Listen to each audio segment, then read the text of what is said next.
This is Hayley Asher reading Farming on the Great Plains. In the 1800s, the Great Plains was a vast region of dry grasslands. People did not think it would ever make good farmland. As a result, the Great Plains erected very few pioneers.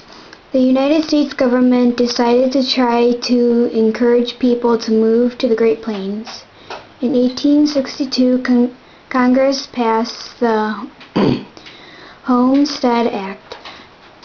This act offered free land to pioneers willing to start new farmers. If you were a man over the age of 21, a woman whose husband had died, or the head of a family, you could claim 160 acres of land.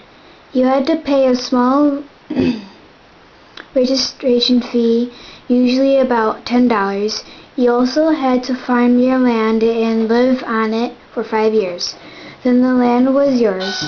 The settlers who claimed in land through this law were called homesteaders. It was not easy to establish a farm on the Great Plains. The grasses or sod had thick, tangled roots. The roots each several inches down into the soil. Before planting crops, farmers had to dig through the sod. Great Plains farmers soon became known as sod busters. After ripping up the sod, most homesteaders used it to build houses. There were few trees or rocks, so sod was a useful building material. Houses built from blocks and sod stayed cool in the summer. They were warm in the winter and were fireproof. Unfortunately, the homesteaders' sod walls were often home to bugs, mice, and snakes. The homesteaders faced many obstacles such as harsh weather conditions and deadly nature disasters.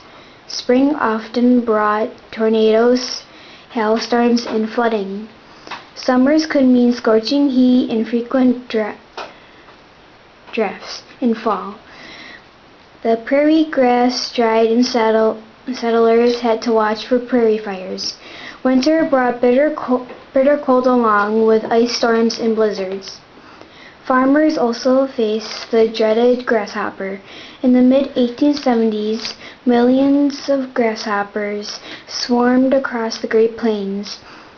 They darkened the sky and covered the ground in layers to 6 inches high.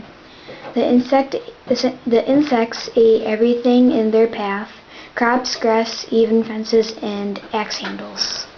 Very good, thank you. Mm-hmm.